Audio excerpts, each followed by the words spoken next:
پریشانیاں دیکھنے میں تو ایک جیسی ہیں. نیک آدمی کے سر میں درد ہوتا ہے تو وہ بھی سر میں درد ہے، برے کے ہوتا ہے تو وہ بھی برے.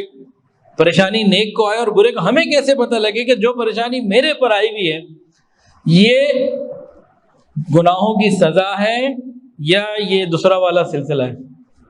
یہ کیسے پتہ لگے؟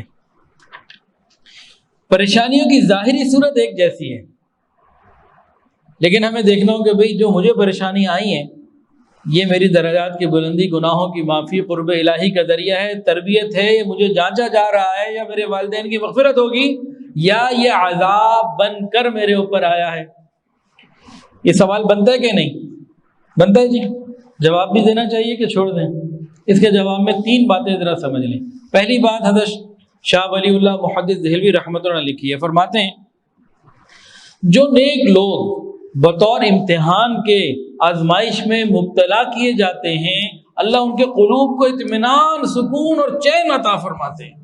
پر یعنی کیسے ہم چیک کریں؟ پریشانی آئی، دلوں میں اطمینان ہے، سکون ہے، اس کا مطلب ہے یہ ہم اس کیٹیگری کے ہیں. اس کی مثال بھی دے دی جائے آسان. ایک آدمی بیمار ہو گیا، دوائی کڑوی، یہ ایک آدمی کو آپریشن کی طرف لے جانا پڑا. اب ڈاکٹر نے کیا کرنا ہے؟ اس کو کاٹنا پیٹنا ہے، اس کی چیخیں نکلیں گی. بعض ایسے علاج ہوتے ہیں نا کہ مریض کو چیخنا پڑتا ہے، کرانا پڑتا ہے، آپریشن کے بعد کتنے دن تکلیف سہنی پڑتی ہے. اب یہ مریض ڈاکٹر کے پاس جاتا ہے، اس کو سلام کرتا ہے، ہاتھ سے پیسے دیتا ہے، مہربانی بھی، اور فون کرواتا ہے، جی وہ PIC میں 6 مہینے کا ٹائم مل رہا ہے، ذرا فون کر دیں، میرا کام آج ہی ہو جائے، 3 مہینے بعد نہ ہو ابھی ہو جائے. سفارشیں تلاش کر رہا ہوتا ہے، جی میرا آپریشن ہے، کوئی سفارش کر دیں. ان سب کے بعد جب وہ آپریشن کی تکلیف اٹھا کے آتا ہے تو اس کا شکریہ ادا کرتا ہے، جی آپ کی بڑی مہربانی. حالانکہ کتنی تکلیف اس نے اٹھائی ہے، لیکن وہ دل سے راضی ہوتا ہے کہ یار ہوا میرے ساتھ، ٹھیک ہے کہ ہونا چاہیے تھا، میری بیماری ہے ایسی. سمجھ میں آ گئی جی بات؟ وہ لوگ جن کا تعلق اللہ سے ہوتا ہے وہ کہتے ہیں ہم روحانی طور پر ہمارا آپریشن ہو رہا ہے، وہ خوش ہوتے ہیں. اچھا جی، یہ تو ایک بات ہو گئی نا. اس کی دوسری بات، حضرت حکیم اللہ حضرت تھانوی رحمۃ اللہ نے اس کا جواب لکھا ہے. کس بات کا جواب؟ کہ بھئی پریشانی نیک کو بھی آ گئی، برے کو بھی آ گئی، کیسے پتہ لگے کہ یہ پریشانی جو مجھے آئی ہے کون سی کیٹیگری کی ہے، سزا ہے یا رحمت ہے؟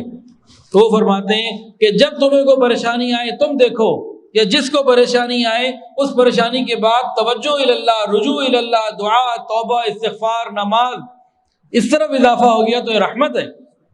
اور اگر اللہ سے دور ہو گیا، جی پہلے دعا مانگتا تھا قبول ہی نہیں ہوتی، دعا ہی چھوڑ دی، نماز چھوڑ دی، بیماری آئی اب جناب نماز ہی نہیں پڑھنی. کئی ایسے لوگ ہوتے ہیں بیماری میں 2 مہینے بیمار ہیں، 2 مہینے نماز نہیں پڑھیں گے. کیوں جی؟ بیمار ہیں. جی بیماری میں نماز پڑھنا یہ اس بات کی دلیل ہے کہ بیماری گناہوں کی معافی ہے. بیماری میں نماز نہ پڑھنا یہ سزا اور عذاب ہے، یہ مذاق نہیں ہے. تیسری بات اور سمجھ لیجئے، ایک اور فرق ہے جو آسانی سے محسوس کر سکتے ہیں. یہ ذرا گہرے تھے فرق، ایک آسان سا بھی ہے، وہ بھی بتا دیں جی. آسان فرق یہ ہے پہچان. جن لوگوں کے اوپر آزمائشیں آتی ہیں نا امتحان کی وجہ سے، درجات کی بلندی کی وجہ سے، وہ تقریباً لوگ نیک لوگ ہوتے ہیں، اتباع سنت والے ہوتے ہیں، ان کی وضاقتہ، ان کے معاملات علماء والے، دین والے اچھے ہوتے ہیں، انبیاء کے ساتھ نسبت جو ہے. اور دوسرے ان کی جو وضاقتہ ہوتی ہے، معاملات ہوتی ہے، وہ ذرا وکری ٹائپ کی ہوتی ہے. وکری ٹائپ کو پھر آپ خود ہی سمجھ لیجیے.